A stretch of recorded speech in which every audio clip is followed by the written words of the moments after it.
ये चैप्टर तो हम लोग पढ़ ही चुके हैं। अब हम लोग क्या करने वाले हैं सर, आपको इस चैप्टर के क्वेश्चन आंसर के बारे में डिस्कस करने वाले हैं। तो आइए इस चैप्टर के क्वेश्चन आंसर के बारे में डिस्कस करते हैं। तो सबसे पहले जो क्वेश्चन आंसर डिस्कस करते हैं वो मतलब क्या सर, आपका लास्ट वाला है ना।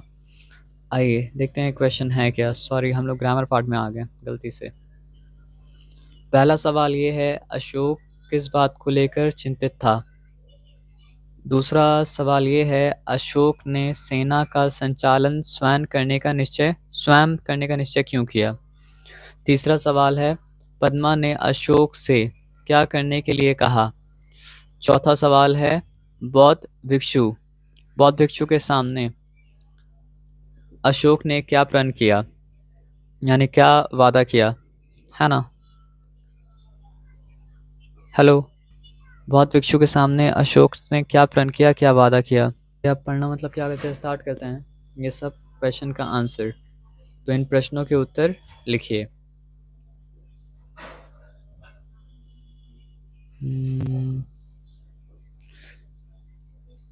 तो पहला प्रश्न, अशोक किस बात को लेकर चिंतित था। तो सर कहानी तो हम लोग पढ़ चुके हैं, तो ये सेंस हम लोग के पास मतलब क्या सर आपका है कि 4 साल से अशोक और कलिंग के बीच युद्ध चल रहा था, लेकिन ये युद्ध कोई नतीजा में नहीं पहुंच रहा था, इसका कोई रिजल्ट मतलब क्या सर आपका नहीं निकल रहा था। तो ये बात को लेके अशोक बहुत परेशान था। तो अशोक किस बात को लेकर चिंतित था।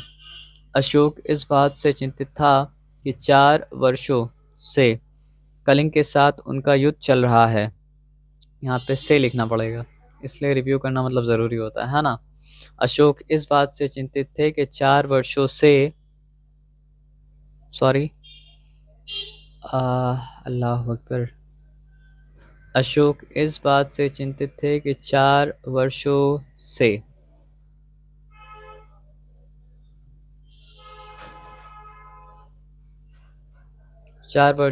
कलिंग के साथ उनका युद्ध चल रहा था, लेकिन आज भी वह पूरी तरह से कलिंग को जीत नहीं सके थे। वह इस बात से चिंतित थे कि इस युद्ध का क्या परिणाम निकलेगा। तो यह आंसर मिल गया। अशोक किस बात से चिंतित थे, 3 बार पढ़ लेते हैं। अशोक इस बात से चिंतित थे कि 4 वर्ष से कलिंग के साथ उनका युद्ध चल रहा था, लेकिन आज भी पूरी तरह से कलिंग को जीत नहीं सके थे। वह इस बात से चिंतित थे कि इस युद्ध का परिणाम क्या निकलेगा, इस युद्ध का क्या परिणाम निकलेगा। तो ये हो गया आपका। फिर से मतलब एक बार पढ़ लेते हैं।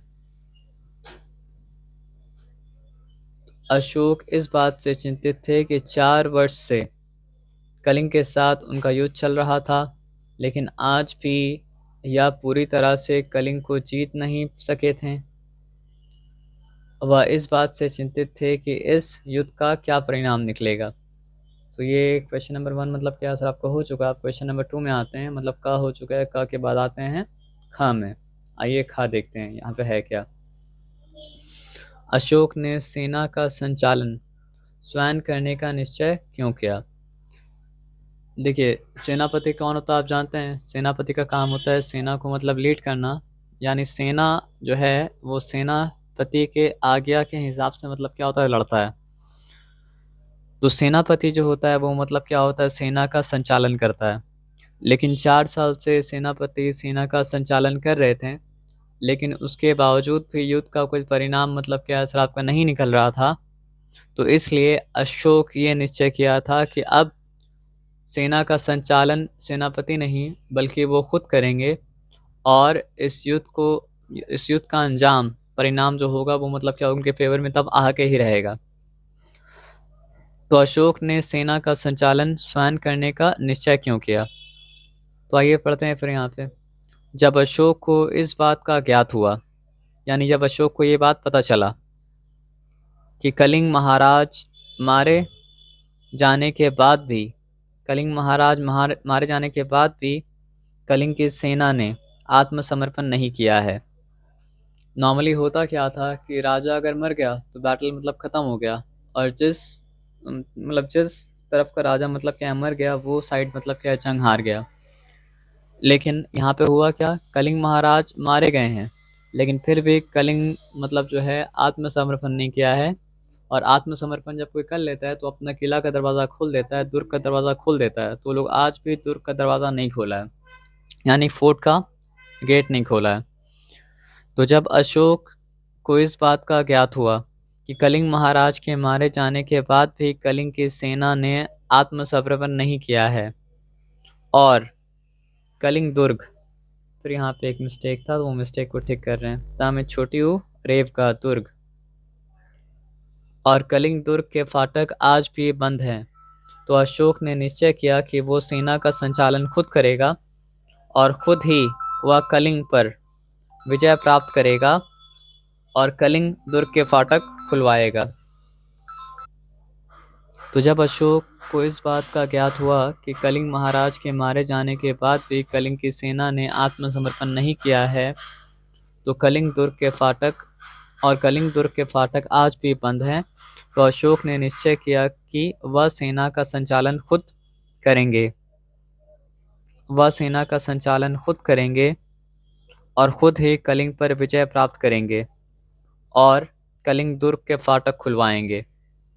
तो अब यहाँ पे सवाल क्या आता, फिर से एक बार देख लिए। अशोक ने सेना का संचालन स्वयं करने का निश्चय क्यों किया? जब अशोक को इस बात का ज्ञात हुआ कि कलिंग महाराज के मारे जाने के बाद भी, पॉज करके थोड़ा देर में हम ऑन करते हैं। तो जब अशोक को इस बात का ज्ञात हुआ कि कलिंग महाराज के मारे जाने के बाद भी कलिंग की सेना ने आत्मसमर्पण नहीं किया है और कलिंग दुर्ग के फाटक आज भी बंद है, तो अशोक ने निश्चय किया कि वह सेना का संचालन खुद करेगा और खुद ही कलिंग पर विजय प्राप्त करेगा, यानी खुद ही कलिंग को जीतेगा और कलिंग दुर्ग के फाटक खुलवाएगा। यानी जब पूरा सेना विफल हो गया, यानी कि सफल मतलब कि असर आपका नहीं हो पाया, यानी कि मतलब कि जीत नहीं पाया, तो सारा दारोमदार अशोक अपने सर पर उठाया और मतलब कि असराफ का अपना सेना का संचालन किया। अब आते हैं गाँव में। आप कहानी पढ़े हैं, कहानी सुने हैं, तो हम होप करते हैं, उम्मीद करते हैं कि आपको याद होगा पद्मा कौन है। तो कलिंग के राजा महाराज की बेटी जो थी उनका नाम मतलब क्या था, पद्मा था। और अब हाल ऐसा था कि कलिंग में कोई भी पुरुष बचा नहीं था, क्योंकि जितने पुरुष थे वो लोग क्या सर आपका 4 साल से युद्ध लड़ के मतलब ख़त्म हो चुके थे। यानी कोई भी पुरुष इस अवस्था का पुरुष जो जंग में जा सके वो मतलब क्या सर आपका मौजूद नहीं था। तो पद्मा ने अशोक से क्या कहा, क्या करने के लिए कहा? एक्चुअली में क्या है सर आपका, तो सारे स्त्री जो हैं वो लोग मतलब क्या है सर आपका, मतलब युद्ध के वेश भाषा में वो लोग युद्ध लड़ने अशोक के सेना के सामने आ गए थे। और अशोक क्या किया था, क्योंकि अशोक जिस भी धर्म को पालन करता था, जिस भी शास्त्र को, जिस भी स्क्रिप्चर को मानता था, वो स्क्रिप्चर में क्या था, ये बात मना था कि आप स्त्री से युद्ध करें। तो अशोक जो है युद्ध स्त्रियों को देख के युद्ध करना नहीं चाहता था, लेकिन पद्मा चाहती थी कि अशोक उससे युद्ध करे, स्त्रियों से युद्ध करे, ताकि पद्मा अपने पिता का बदला ले पाए। तो आइए पढ़ते हैं यहाँ पे क्या लिखा है। पद्मा ने अशोक से क्या करने के लिए कहा। जब अशोक ने स्त्रियों से यह कहते हुए युद्ध करने से इनकार कर दिया कि शस्त्र उसे ऐसा करने की अनुमति नहीं देता। जब अशोक ने स्त्रियों से ये कहते हुए युद्ध करने से इनकार कर दिया कि शस्त्र उसे ऐसा करने की अनुमति नहीं देता। जब अशोक ने स्त्रियों से यह कहते हुए युद्ध करने से इनकार कर दिया कि शस्त्र उसे ऐसा करने की अनुमति नहीं देता, यानी कि इजाज़त नहीं देता, तो पद्मा उससे कहती है कि मैं तुमसे शास्त्र सीखने नहीं आई हूँ, शस्त्रों से युद्ध करने आई हूँ। शास्त्र का मतलब किताब होता है, शास्त्र का मतलब स्क्रिप्चर होता है, और यहाँ पे धार्मिक स्क्रिप्चर को, धार्मिक शास्त्र को रिफ़र किया जा रहा है। और शस्त्र का मतलब क्या होता है, वेपन। तो कितना बेहतर जवाब दी कि मैं तुमसे शास्त्र सीखने नहीं आई हूँ, शस्त्रों से युद्ध करने आई हूँ। मैं तुमसे शास्त्र सीखने नहीं आई हूँ, शस्त्रों से युद्ध करने आई हूँ। मैं तुमसे शास्त्र सीखने नहीं आई हूँ, शस्त्रों से युद्ध करने आई हूँ। मैं तुमसे शास्त्र सीखने नहीं आई हूँ, शस्त्रों से युद्ध करने आई हूँ। फिर पद्मा ने अशोक से कहा कि अपने सिपाहियों से कहो कि तलवार उठाए और युद्ध करे, क्योंकि कलिंग की स्त्रियां बस युद्ध चाहती हैं। फिर पद्मा ने अशोक से कहा कि अपने सिपाहियों से कहो कि तलवार उठाए और युद्ध करे, क्योंकि कलिंग की स्त्रियां बस युद्ध करना चाहती हैं। फिर पद्मा ने अशोक से कहा कि अपने सिपाहियों से कहो कि तलवार उठाए और युद्ध करे, क्योंकि कलिंग की स्त्रियां बस युद्ध करना चाहती हैं। तो ये बात मतलब क्या सर आपका समझ में आया? इस बात में कोई डिफिकल्टी मतलब क्या था आपका? नहीं था? आ जाइए आगे बढ़ते हैं और काम करते हैं।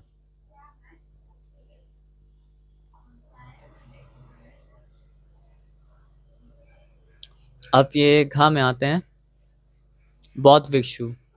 तो बौद्ध धर्म का जो लोग सबसे बेहतर अंदाज में पालन करते हैं वो लोग होते हैं बौद्ध भिक्षु। यानी जिस तरह मतलब क्या होता है सर आपका, मुसलमान के लिए मौलाना होते हैं, जिस तरह मतलब क्या होता है सर आपका, क्रिश्चियन के लिए पादरी होते हैं, जिस तरह हिंदू के लिए पंडित होते हैं, आप समझ सकते हैं, उस तरह बौद्ध धर्म में, बुद्धिस्ट रिलीजन में बौद्ध भिक्षु होते हैं। तो अशोक तो क्या किया था, ये प्रण ले लिया था कि वो मतलब क्या करेगा सर आपका, अब से युद्ध नहीं करेगा, अब से वो हिंसा नहीं करेगा। और उसके बाद वो मतलब क्या सर आपका, बौद्ध भिक्षु के पास गया। तो बौद्ध भिक्षु मतलब क्या है, उससे वादा लिए, उससे प्रण लिए। तो बौद्ध भिक्षु उससे क्या वादा लिए, क्या प्रण लिए, और वो बौद्ध भिक्षु के सामने क्या प्रण लिया, यही पूछ रहा है। देखिए, बौद्ध भिक्षु के सामने अशोक ने क्या प्रण किया। जब बौद्ध भिक्षु ने अशोक से प्रतिज्ञा लेने को कहा कि प्रतिज्ञा करो कि जब तक तुम्हारे शरीर में प्राण है, जब बौद्ध भिक्षु ने अशोक से प्रतिज्ञा लेने को कहा कि प्रतिज्ञा करो जब तक तुम्हारे शरीर में प्राण है, तब तक तुम अहिंसा का पालन करोगे, सबसे प्रेम करोगे, अपनी प्रजा की भलाई करोगे, सभी प्राणियों को सुख और शांति पहुंचाने का प्रयत्न करोगे। प्रयत्न का मतलब क्या होता है, कोशिश होता है। और सभी धर्मों को समान दृष्टि से देखोगे, यानी कोई धर्म बड़ा कोई धर्म छोटा तुम्हारी नज़र में नहीं होना चाहिए। तो अशोक ने प्रण लिया कि मैं शक्ति भर, यानी जितना हमसे हो सकेगा उतना, आपकी कही सभी आज्ञा का पालन करूंगा। तो फिर से पढ़ते हैं।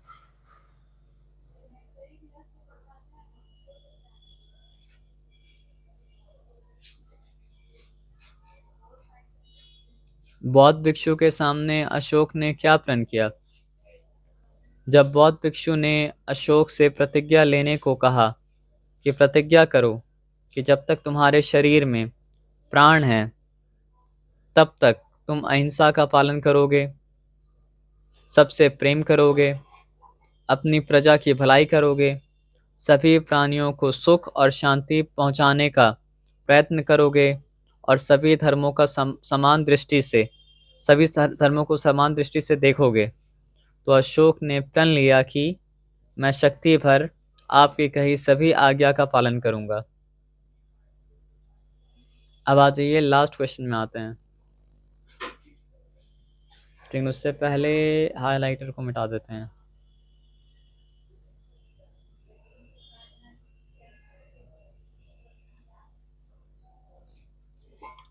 अशोक ने कौन सा धर्म अपनाया। अशोक ने बौद्ध धर्म अपनाया, और उसके बाद उन्होंने जीवन भर इसी धर्म का पालन और प्रचार किया। अशोक ने कौन सा धर्म अपनाया, तो अशोक ने बौद्ध धर्म अपनाया, और उसके बाद उन्होंने जीवन भर इसी धर्म का पालन और प्रचार किया। अशोक ने कौन सा धर्म अपनाया, अशोक ने बौद्ध धर्म अपनाया, और उसके बाद उन्होंने जीवन भर इसी धर्म का पालन और प्रचार किया।